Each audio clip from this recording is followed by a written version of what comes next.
En tout cas, ce qu'on peut noter, c'est que Marine Le Pen dit avoir fait le ménage dans ses militants, dans ses cadres.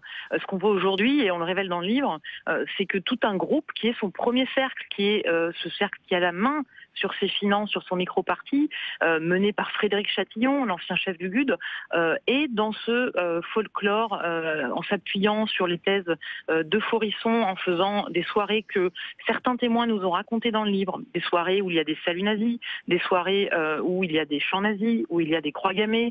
Donc c'est extrêmement surprenant que Marine Le Pen, qui prône une dédiabolisation, qui a évincé son père, puisse conserver comme ça un groupe d'anciens du GUD, de militants très radicaux, qui sont aujourd'hui au cœur du réacteur du Front National. Donc ça veut dire que ces gens qu'elle s'est efforcée de gommer, avec succès d'ailleurs, en fait elle les a enlevés de la vitrine du parti, c'est ça ?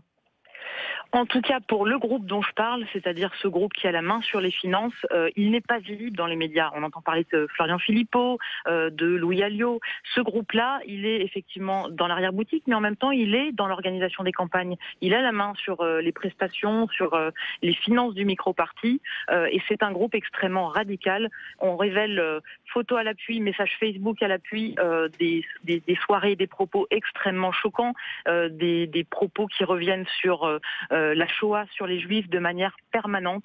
Et il faut que Marine Le Pen réponde sur ce point. Elle n'a pas souhaité nous répondre dans ce livre, Mathias Destal et moi. On lui a posé plusieurs fois la question. À aucun moment on n'a de réponse sur la présence encore aujourd'hui de ce groupe qui, encore une fois, est au cœur du réacteur du Front National. Et des gens qui ne sont donc pas très visibles dans les défilés, par exemple, les skinheads, les nazis, on ne les voit plus.